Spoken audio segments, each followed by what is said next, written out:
예수님께서는 세 명의 제자들과 함께 산에 올라가십니다. 우리가 보통 변화산이라고 얘기를 합니다. 산에 올라가셔서 존귀와 영광을 받으십니다. 거기에서 얼굴이 변하고 옷이 변합니다. 그리고 이런 사건은 바로 십자가를 지시기 전에 반드시 필요한 그런 과정이었습니다. 십자가를 지시기 전에 하나님의 존귀와 영광이 필요했다는 겁니다.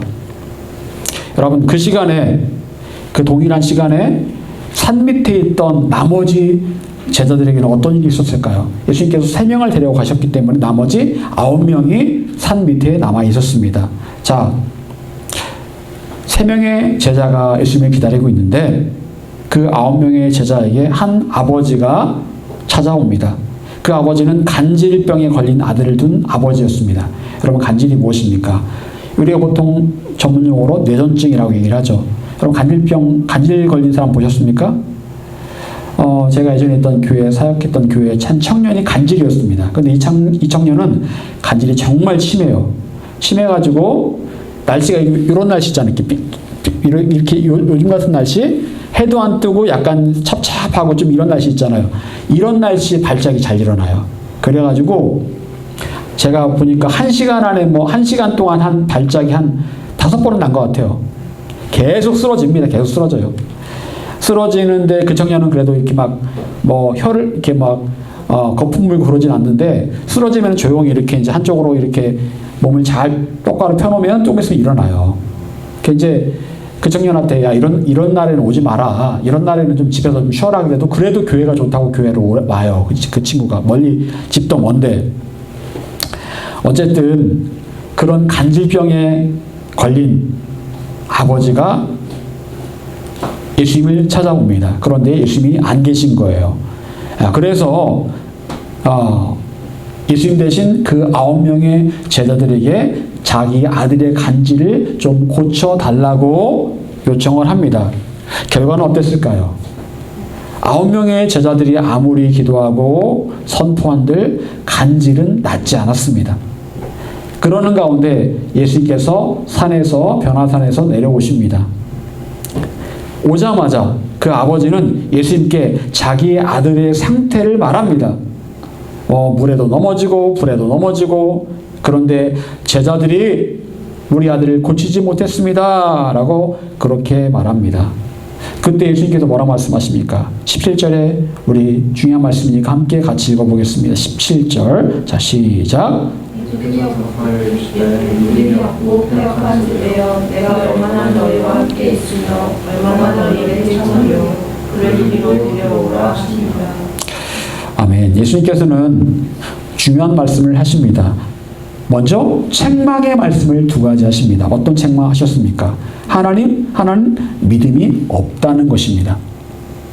너희들 믿음이 없다. 2 번째는 패역하다라는 겁니다. 패역하다. 믿음도 없고 패역하다. 여러분, 이것이 바로 간질이 고쳐지지 않은 2가지의 이유입니다. 첫 번째는 믿음이 없고, 2 번째는 패역하다. 여러분, 우리가 때로는 열심히 기도합니다. 간절하게 기도합니다. 그런데 기도응답이 항상 잘 되던가요? 항상 잘 되지는 않습니다. 어떤 때는 기도를 열심히 했지만 기도응답이 안 될 때도 있습니다. 그때 생각하기를, 내 기도가 응답될 때가 안 됐나 보다. 내가 기도하는 게 하나님 뜻이 아닌가 보다 라고 쉽게 생각합니다. 과연 그렇게만 볼 수 있을까? 그렇지 않을 수도 있다는 겁니다. 나의 기도에 뭔가 문제가 있기 때문에 기도가 응답되지 않을 수 있다는 거예요. 예수님의 이런 책망은 기도 응답이 안 되는 이유 2가지를 말씀하고 있습니다. 여러분, 나의 기도가 응답받지 못하는 원인 과연 무엇일까요? 첫 번째는 나의 믿음이 작거나 아예 없기 때문에 그래요. 나의 믿음이 작거나 아예 없기 때문에. 예수님께서는 20절에 제자들에게 말씀하십니다. 제자들이 먼저 물어보죠. 왜 주님, 저희는 왜 이 간질을 고치지 못했습니까? 라고 물어보니까 예수님 하신 말씀이 너희 믿음이 작은 까닭이니라 라고 말씀하십니다. 그리고 하신 말씀이 만일 너희에게 믿음이 겨자씨 한 알만큼만 있어도 이 산을 명하여 저기로 옮겨지리라 하면 옮겨질 것이요 또 너희가 못할 것이 없으리라 라고 말씀하십니다. 제자들에게 말씀하시기를 너희의 믿음이 작다라고 말씀하세요. 그리고 17절에는 또 말씀하시기를 믿음이 아예 없다라고 말씀하십니다. 믿음이 없다.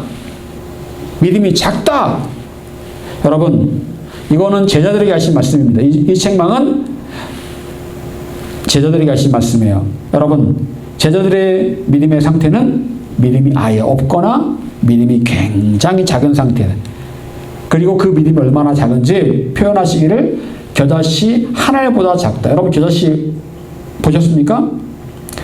옛날에 제가 있던 모교회 목사님이 성지순례를 갔다 오시면서 겨자씨를 한 알씩 그거를 사가지고 와서 한 알씩 그 테이프로 책에 붙여가지고 주신 경험이 있습니다. 그리스도를 본받아라는 그 책에 붙여가 주셨는데 그 씨앗이 정말 작습니다. 들깨보다도 제가 볼 때는 한 5배는 작아요. 들깨보다. 그만큼 굉장히 작거든요. 겨자씨가.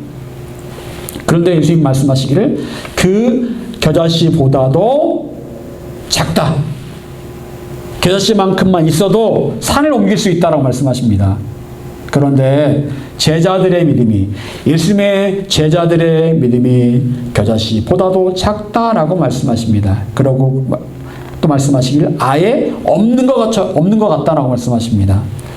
여러분, 제자들의 현재 이 역할은 무엇이었습니까? 그 간질병 걸린 그 아들을 위해서 기도하는 것이었습니다. 여러분, 제자들은 이미 예수님께로부터 능력을 받았습니다.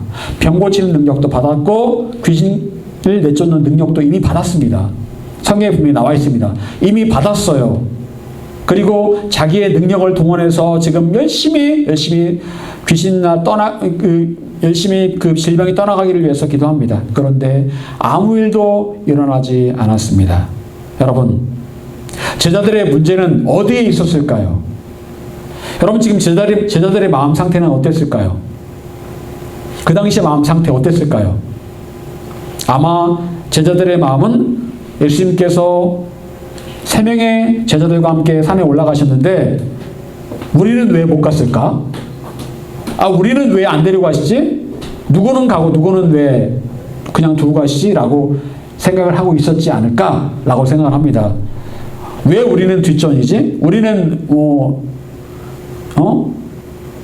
왜 이렇게 홀대하시지? 별의별 마음이 다 들었을 겁니다. 그러는 가운데 간질병에 걸린 그 아들을 둔 아버지가 찾아옵니다. 여러분, 그 상태에서 제자들이 이 간질병을 고치려고 하는데 마음은 콩밭에 가 있는 거예요. 마음은 예수님께서 3명의 제자와 함께 가신 그 변화산에 가 있는 겁니다. 그리고 그냥 기계적으로 떠나가라! 간질은 나을지어다! 라고 그렇게 선포를 하고 있었다는 거죠. 늘 해왔던 방식 그대로 그냥 그렇게 기계적으로 했다라는 겁니다. 기도를 할 때도 때로 우리가 어떻게 기도합니까? 기계적으로 기도할 때가 있어요.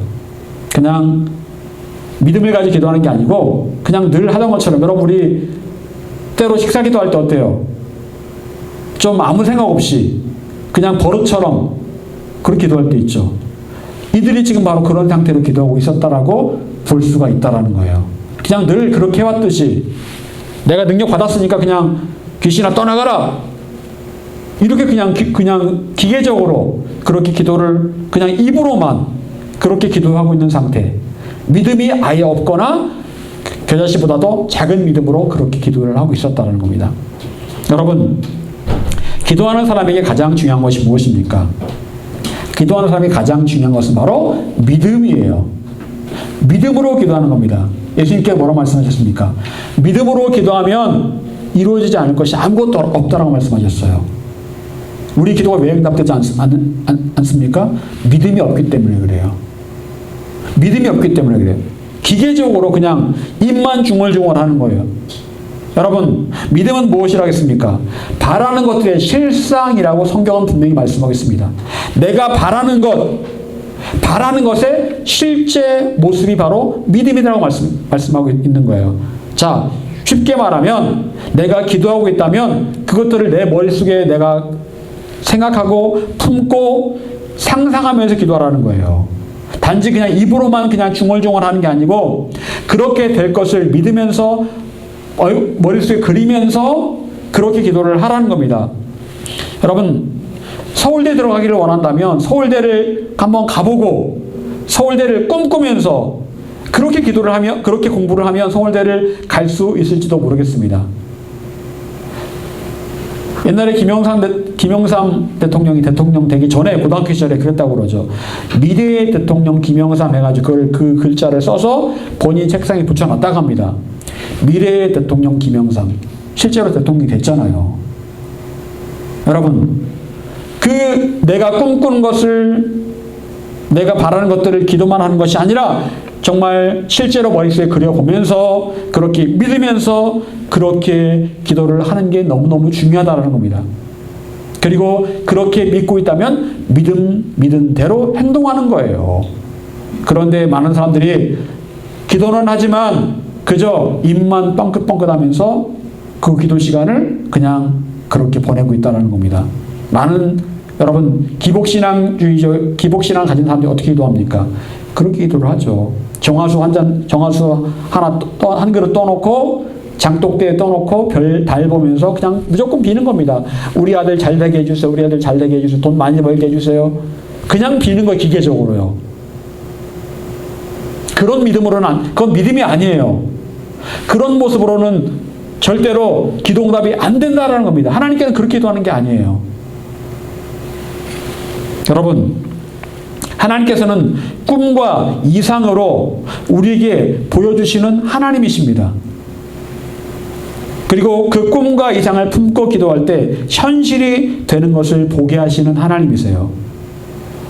하나님께서는 에스겔 선지자에게 골짜기의 마른 뼈를 보여주시면서 그 마른 뼈에 살이 붙고 힘줄이 붙고 생기가 돌아오는 것들을 보게 하십니다.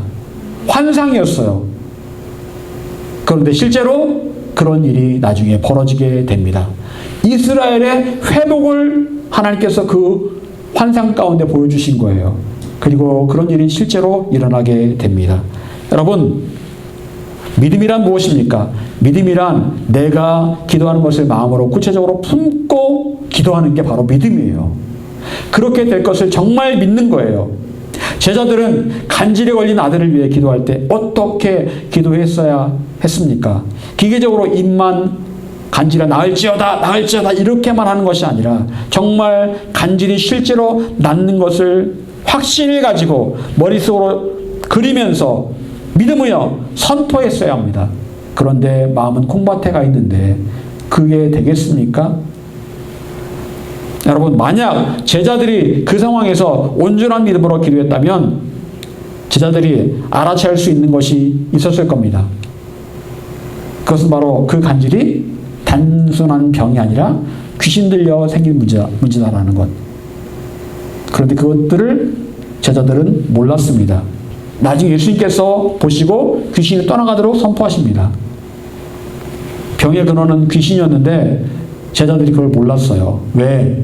지금 믿음으로 기도하지 않고 마음은 콩밭에 가 있으니까 그게 안 되는 거예요.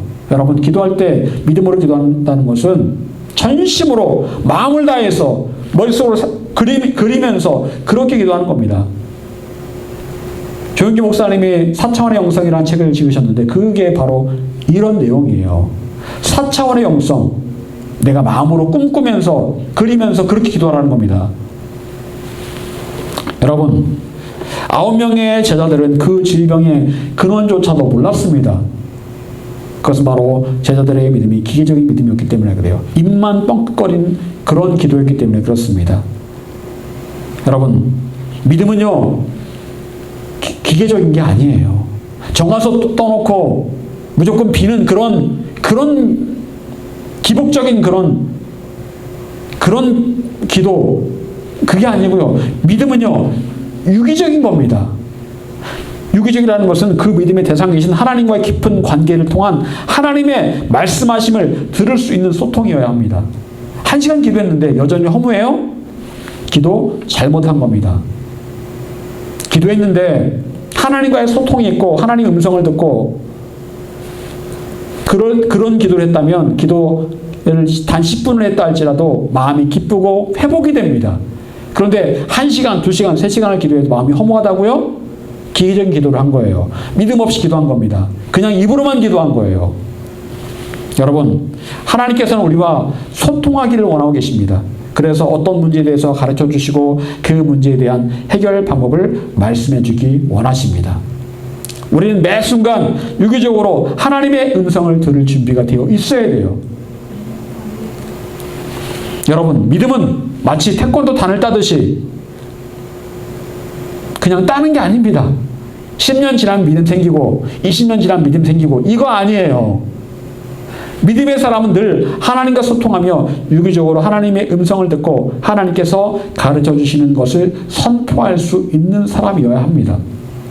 과거에 어떤 믿음이었냐 중요하지 않습니다. 지금 어떻게 하나님과 소통하는 유기적인 믿음인가가 중요한 겁니다. 두 번째로 패역한 마음이 문제였습니다. 패역한 마음이 문제였다. 예수님께서는 자신의 아들을 고쳐달라고 말하는 그 아버지에게 이렇게 말합니다. 패역한 세대여. 그 아버지를 향한 말이기도 하고 그 당시에 전체 세대를 향해서 말하는 것이기도 합니다.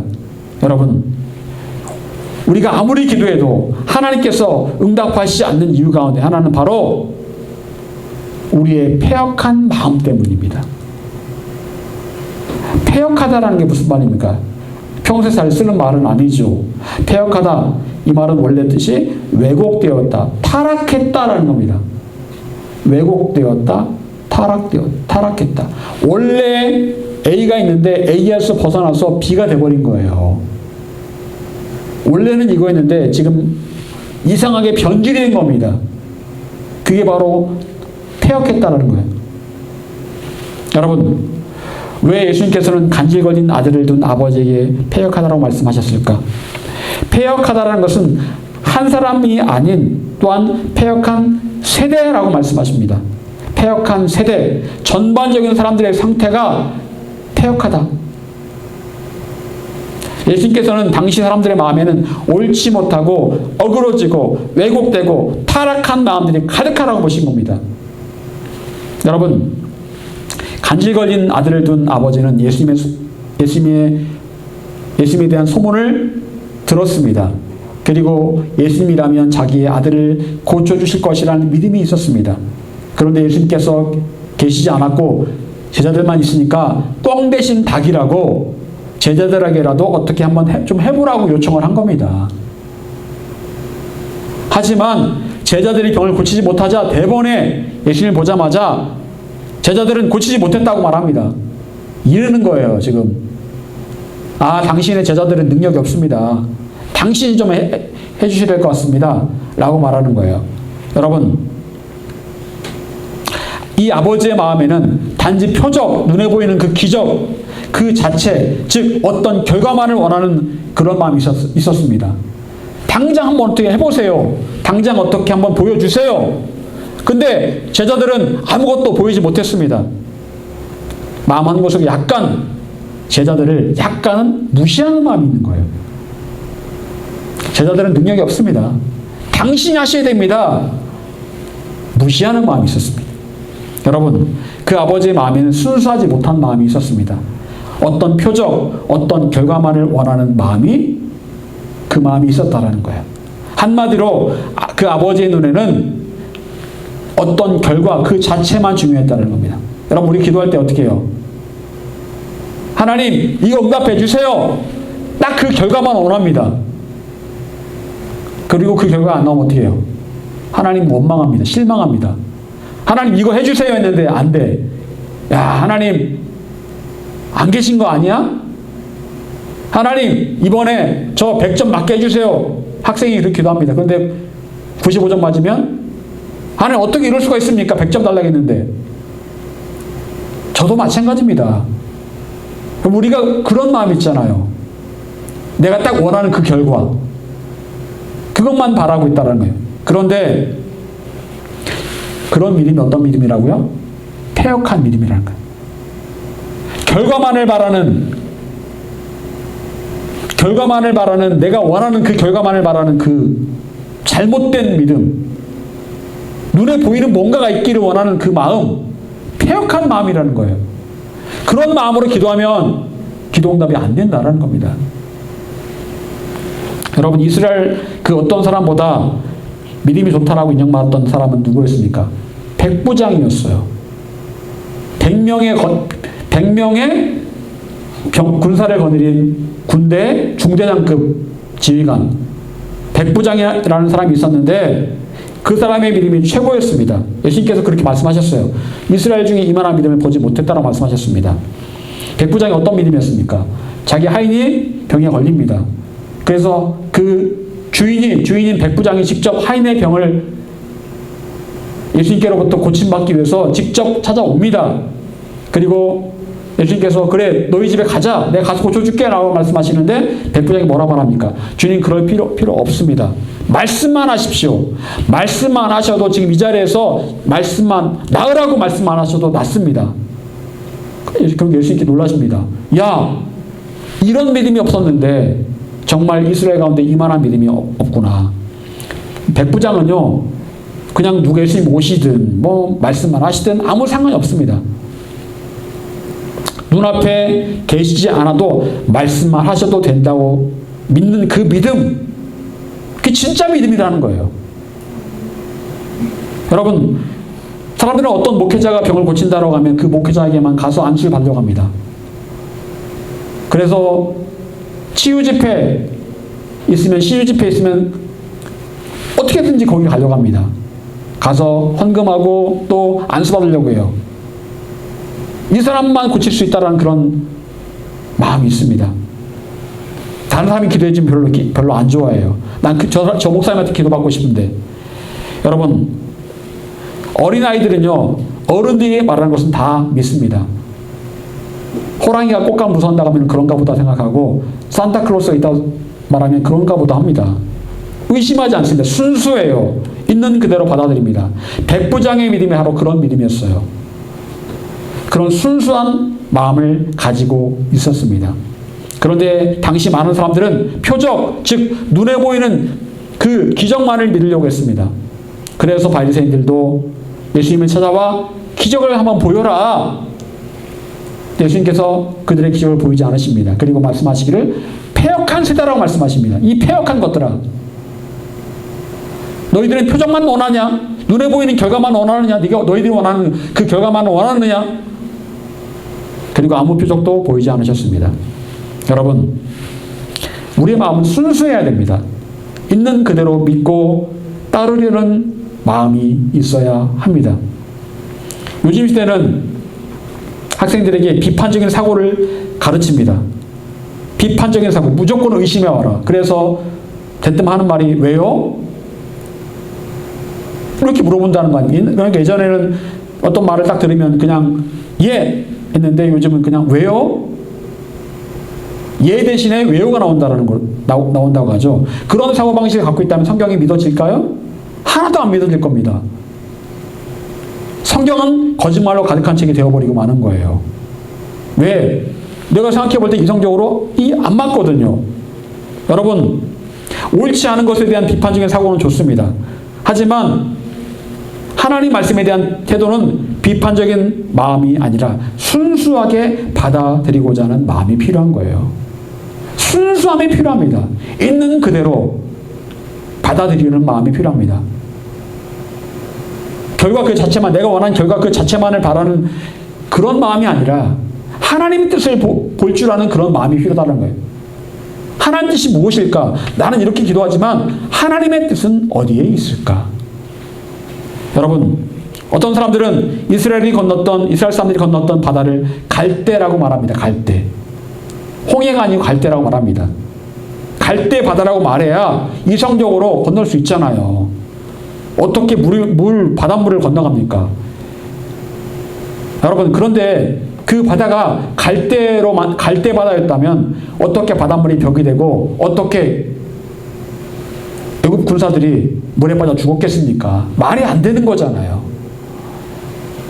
여러분, 순수한 마음으로 기도를 받고자 한다면 제자들이 아닌 그 누가 기도해도 나았을 겁니다. 그런데 우리 마음에는 순수함 대신 자꾸 비판적으로 생각하고 또 결과만을 바라는, 결국 내가 원하는 결과만을 원하는 그런 순수하지 못한 마음이 있다는 겁니다. 중요한 것은 누가 해주느냐, 이게 중요한 게 아닙니다. 내가 어떤 마음으로 기도하고 어떤 마음으로 기도를 받느냐가 중요하다는 거예요. 여러분, 하나님의 뜻은 우리의 문제가 해결되고 질병이 낫고 귀신이 떠나가며 응답의 역사가 가득한 것입니다. 응답받는 게 하나님 뜻이에요, 분명히. 그런데 실제로는 그런 역사가 잘 일어나지 않습니다. 그 이유는 바로 우리에게 믿음이 없거나 믿음이 아주 적거나 나의 마음이 표정만을 구하는 순수하지 못한 마음이 있기 때문에 그럴 수 있습니다. 하나님의 뜻을 구하지 않고 내가 원하는 결과만을 원하기 때문에 그럴 수 있다는 거예요. 여러분, 우리에게는 순전한 믿음, 순수한 마음이 필요합니다. 기계적인 방법이 아닌 순전한 믿음, 순수한 마음이 있어야 합니다.